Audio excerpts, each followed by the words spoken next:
Thanks, Goose. Now it's time for us to take to the stars and fulfill our destiny.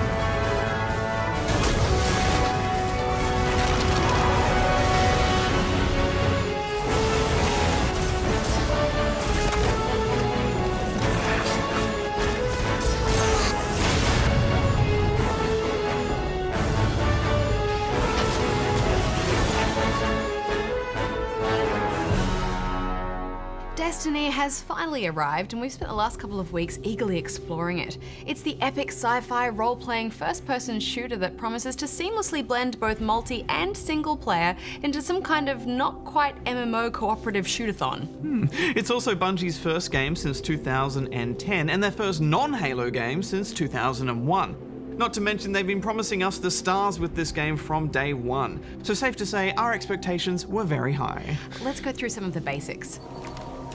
So, as with any RPG, first things first, you create your character and choose their class. Hex, I remember during the alpha complaining that I was unable to make a creepy looking character, but I found a way. Behold, the space clown. A hero is born. There are many tales told throughout the city to frighten children. Lately, those tales have stopped. The children are frightened anyway. Noticing a bit of a clown theme with you lately. Why is that? That's so creepy. It just makes me happy. Yes, well, character creation is still quite limited in my opinion, but I did appreciate the variety of hairstyles. After you've created your character, they pretty much drop all of the story on you. The Traveler and its arrival changed us forever. Mostly because after the intro, there's barely any story told. Throughout the game, there's only a handful of pretty dull cutscenes. You're interesting. Not entirely interesting. There's barely any memorable events, and no characters that you ever get to know well or even care about. Who are you? Why have you been watching us? I don't even have time to explain why I don't have time to explain. And most of the information is delivered to you via in-game chatter from your ghost, aka Game of Thrones' Peter Dinklage. Up the hill, the building with the radar. That's the Skywatch. I'm a big fan of Peter Dinklage, and at first I thought he would be a great choice for this, but now I'm not so sure, Hex. He just sounds so bored all the time. Up ahead, a ridiculously large Vex emission. Sounds like what we're looking for. Yeah, I have a theory that maybe he was directed that way to sound robotic, but you know, characters like Wheatley, which are really similar sort of AI companions, they prove that robots can have heaps of personality. Yeah, this is true. I don't know, I just felt like he was taking me out of the game a little bit because he's also so recognizable from Game of Thrones. It felt like Tyrion was there just talking to me all the time. Signal dropped. I got some broken coordinates. Venus, Northern Hemisphere. Ishtar region. Ultimately, I didn't mind his performance. It just annoys me when so much of the story is delivered through that in-game dialogue. I do think the setup and backstory is interesting though. This feels like a universe full of stories waiting to be told. They're just not told with this game, at least not yet. Well, speaking of the backstory, essentially, modern-day humans discovered this strange space sphere known as the Traveler on Mars. What it is exactly is a mystery. Is it a big alien ship? Some sort of floating computer? Perhaps even a god? Whatever it is though, it helped humanity enter a long golden age where we broke our earthly bonds and colonized new planets. But it clearly neglected to mention to anyone that it had an ancient enemy known as the Darkness that would follow in its wake and nearly wipe humanity out of existence. This darkness found us. So this ball can advance our society immeasurably but fails to mention to anyone about the looming apocalypse? Thanks, stupid jerk ball. Yeah, what a jerk ball. Story aside, let's get to what this game does very well. The gameplay, the shooting and looting, is fan-bloody-tastic. Yeah, it's pretty much perfect. Combat is super satisfying. The way enemy shots all give you that little chance to sidestep them.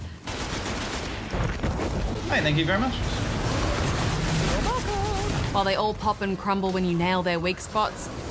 And you double jump around the place, launching off super attacks, slinging grenades, and getting up close and personal with solid melee hits. It was a satisfying, deadly dance that I just never tired of. Hex, I could watch numbers fly off enemies' heads all day. I just love it. I'll take out this tiny drone while you take out the big guy. How does that sound? I got him. Oh, good. There's some great variety to the enemies too, with 4 different alien species, each with a unique hierarchy of soldiers and tactics that go along with it. Like the Vex, a crowd of Terminators that don't stop advancing until you put them down. And the Cabal are just a big bunch of walking tanks that might look slow, but will jetpack all up in your grill. Each encounter feels meticulously designed too, always keeping you on your toes and throwing curveballs at you just when you think you're safe. Ooh, nice orb. Thanks. Oh, ow, ow, ow, ow, ow, oh dear. I don't necessarily think they had the same kind of charm and character that Halo's Covenant had, though. I mean, there was none of that kind of endearing chatter that I noticed. But they work together and are just as much fun to fight. I never think these bullets are going to hit me, and they've got that slight bit of homing on them. Yeah. Damn. We can do this, Hex. We can do this. Oh dear, I'm just going to hide back here for a little bit. Yes. And the progression rewards and loot are perfectly paced out. You're always leveling up something or striving towards reaching the requirements to use that next gun or equip that new armor. The game's quite reserved at handing out loot, isn't it? But I quite like that, and I was surprised that I like that. Each mission maybe gets you 1 or 2 new pieces of gear to work with, but that means everything feels much more significant when you get it. Oh, loot, loot, loot, loot, loot, loot, loot, loot. Loot, loot, loot, loot, loot, loot, loot. Loot. No. Get away. I can't get to it. I can't get to it. I think I got it. I think it's shared loot anyway. They've just nailed that drip feed of gear, haven't they? I haven't got any legendary stuff yet, but I wanted. The guns feel really good too, although I was a little bit disappointed that they're all based off existing human weapons. I mean, everything's either a pistol, a shotgun, a rifle, or a rocket launcher. Yes, the most exotic weapon is the fusion rifle, which is kind of like a long-range shotty that you have to charge up. That's cool and all, but I want what the aliens are using. Give me some plasma weapons, Bungie. Well, no doubt some of those late-game legendary and exotic weapons will spice things up a bit. Let's talk about how you get around this universe. At any point, you can bring up your ghost and launch into orbit, and from here you can choose which mission to launch into next. And as you progress through the story, you'll unlock missions on Earth, the Moon, Venus, and finally Mars. There's also a free roam patrol option where you can run around and do little missions or just explore. The echo chat is really cool in here. Isn't it? It's like we're pooping in cubicles next to each other. Free roam is also where random public events happen, which offer up some fun little missions like taking on a big boss or something a bit different.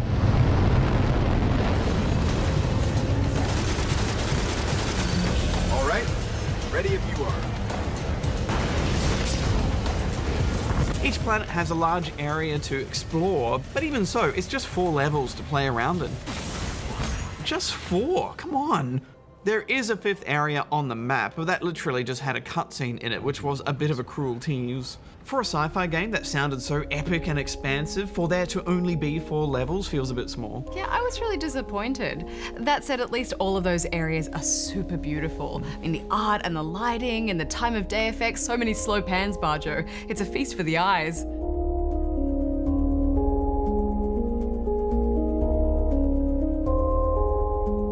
It's also a feast for the ears. The sound effects pack such a punch, and I never got tired of hearing those sparrows boost around the place. Speeder bikes make me happy. Give me speeder bikes, and I will buy your game. What you doing there? Well, watch it. Oh, Just no! try, oh. Hey, let's see if I can ride it. I'm just trying to make you go off the edge. Hey. And I can't speak highly enough of the music either. Yeah, it's pretty much faultless from a technical perspective, isn't it? And for an always online MMO, it launched pretty much without incident, and I don't think I encountered any bugs. It's super slick. Yeah, and that's no small achievement. There's a lot of polish. Okay, back to my gripes. Didn't you feel like all the missions felt really similar? I mean, they all involve going somewhere, deploying a ghost, and fighting off a few waves of enemies and maybe a boss-type character. There was one cool mission where you got a sweet sword, but that was about as different and diverse as the gameplay got. The combat is satisfying enough to make them all fun, but it's just a bit uninspired. Yeah, I was expecting more variety. Where are the big set-piece battles? There's not even that many vehicle sections. You often deploy your Sparrow to get around, but it's rare that you find any vehicles with guns on them to use. Oh, is this your bike? Is this your bike? Oh, come on, I took out that bad guy for you. Hi! Hi, we brought our bikes. We brought our bikes. Hi. Excuse me. Oops. It was not graceful, but it was efficient. I think variety is something that Destiny is just lacking in general. Yeah, me too, and I don't think it's just the hype getting to us. Yeah, I mean, there's very little outside of just shooting and looting. I mean, where's the option to go inside my ship and deck it out with trophies and loot? Or, you know, the little mini games or racing modes, and why can't I ever fly my ship? Ah! Yes, I demand space combat. Doc. Still, at least there's room to make your own fun a bit. We managed to get an impromptu game of Duck Duck Goose happening at one point. Oh, this is lame. As well as a game of red light, green light. Quietly. Red light. Some sexy slow-mo walking. Soccer. Here she goes to the bars. Going for the bars. I don't know any sports terms, but she's... And whatever this was.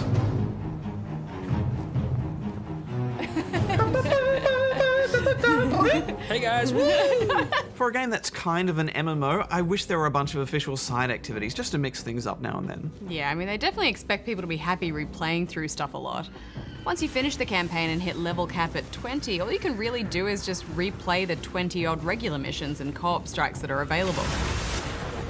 Well, to be fair, there are strike playlists that send you through strikes at high levels. And they mix things up by chucking harder enemies at you.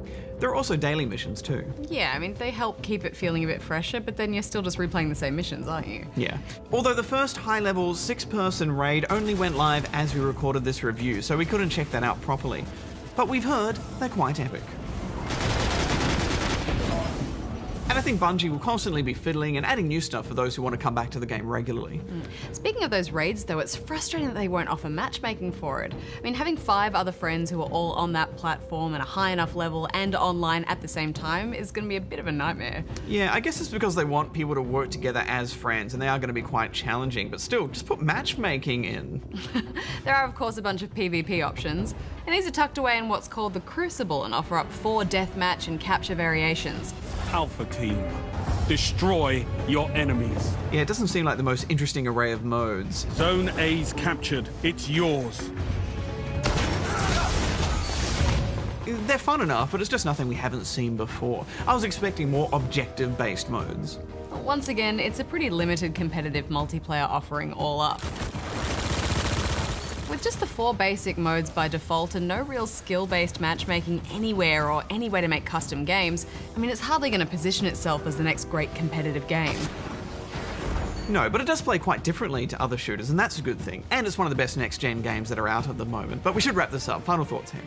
I'm a little bit torn on this one, Barjo. I mean, it just does the core mechanics of shooting and looting so well that I couldn't help but have fun. But then it missed that opportunity of a truly great story, and the wider world felt quite hollow and sterile. I think this universe needed a little bit more for me to truly fall in love with it, so I'm giving it 7. I feel like we've been a little bit negative with this game, Hex, but it's only because this is a Bungie game, so our expectations were super high based on what Bungie have done before.